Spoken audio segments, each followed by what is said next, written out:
Alf, we've got a new gambling card vending machine? Question mark.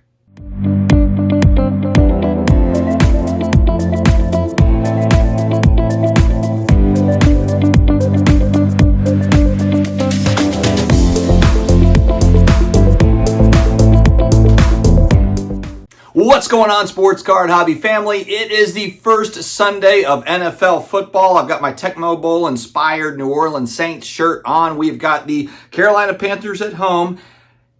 And if we lose to the lowly Panthers week 1, it's going to be a tough week ahead. I'm not going to be in a good mood, and my videos will probably reflect that. We have fantasy football going on.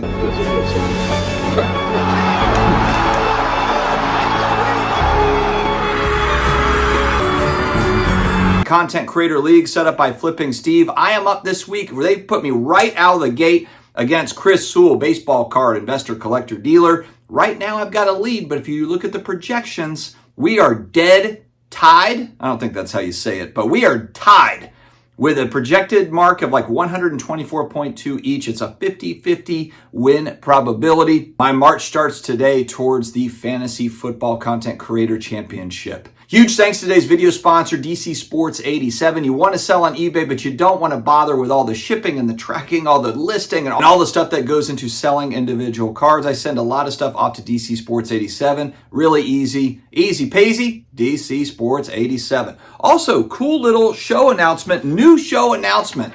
Frank, do we have pictures that we can post up here? We've got the Air Show Collectors Convention. We're starting early as far as the marketing goes for this because it's local to me. It's in Chapel Hill, North Carolina. I know I've got viewers that are in North Carolina. This is a Michael Jordan collectors, dealers, and enthusiast focused show. So you're going to see all sorts of different speakers and exhibitors and all sorts of things that are tied into Michael Jordan stuff, whether that be memorabilia, game used shoes, or signed items, or cards, or whatever that might be. It's going to be represented at this show. My friend Matthew is putting this on here at the end of April 2025, looking for exhibitors and, of course, people to show up and hang out with us out here at the Air Show coming up next year. So make sure I've got the flyer. I think I've got the pictures up here. Reach out to me if you want some more information and I'll hook you up. All right, I want to hear what you guys think about this thing. So I was scrolling on the Instagram, the Instagram, on the Facebook, on the Instagram,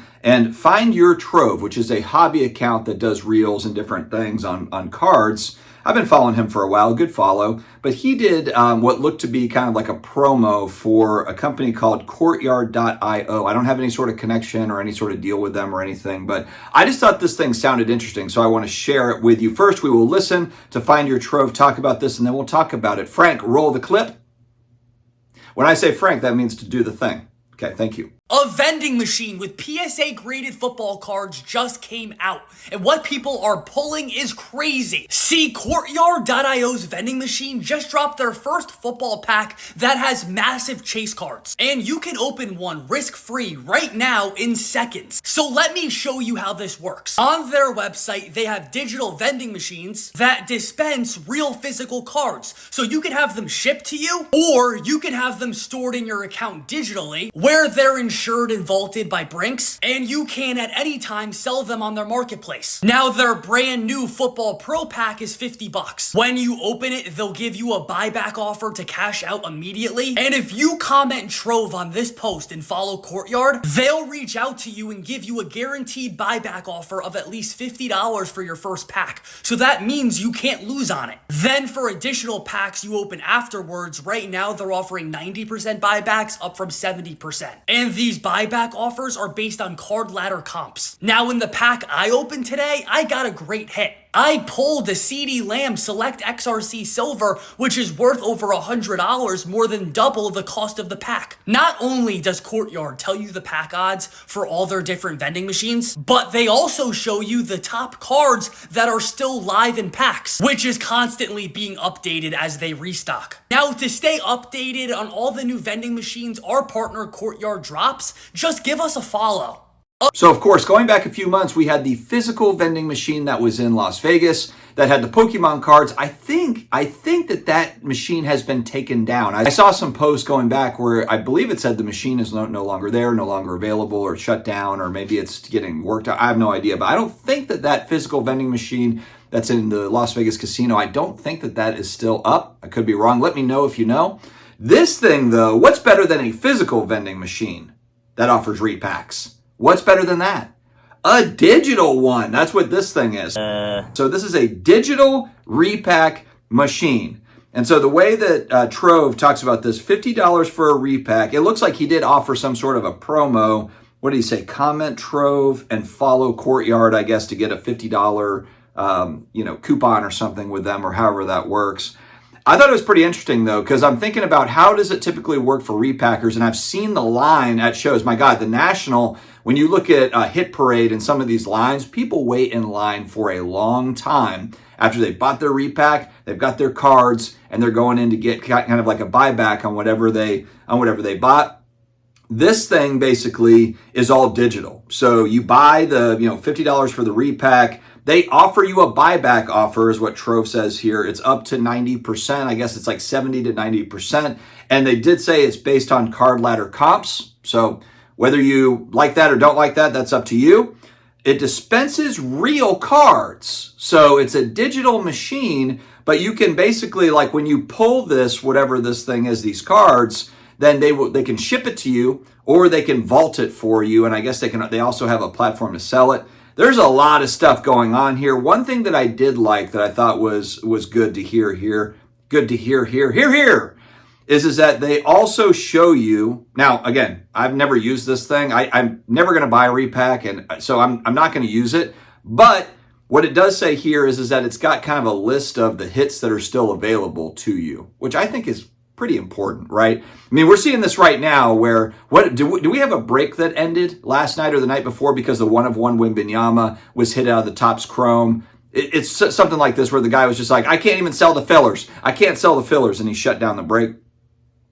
So, it's important to know if there's hits left, or you're not going to put $50 in if it's like the best card available is $60. Well, that doesn't really make a whole lot of sense, right?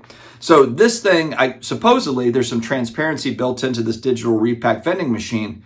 We're getting real creative here, guys. We're getting real creative in the world of repacks. But I guess the hope is that maybe with the competition of this thing and other things, it just maybe makes these products better for consumers.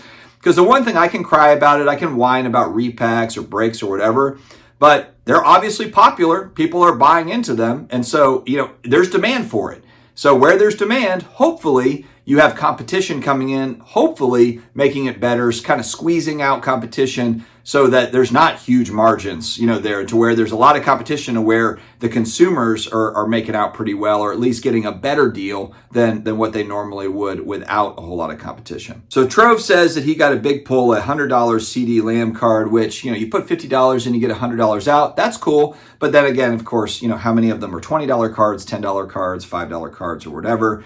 But like I said, as long as you kind of know what's left, what are the hits left, then maybe that gives you a better, I guess, sense of what you're buying into. Because that's always the thing, is like, what's the big hit? Has the hit been pulled? What's the story? Repacks, all this stuff is really foreign to me as far as like, how to make it make sense. To me, I would almost rather probably just do like daily fantasy football or something over, trying to put a bunch of money into a repack and then having to figure out how to sell the cards. And I get they have a buyback, but it's just a really confusing way to bet or to gamble when you have like sports betting options, or you have kind of, you could buy singles on the singles market and kind of speculate there. To me, that just makes a whole lot, but you just have a lot more control over what's going on. But anyway, I understand the rush and everything that comes to repacks. Wanted to share this with you all because it is something that was a little bit different. Maybe this thing's been around and I just missed it, but thought that I would share with you all. Friends, we've got football on today, and we will have football on every Sunday for the next, 5 months. So get pumped. It's our night! It's our time! Get it for this city! Get it for each other! We gotta smell greatness, and we gotta finish strong! Stay healthy, stay awesome. I'll talk to you again later.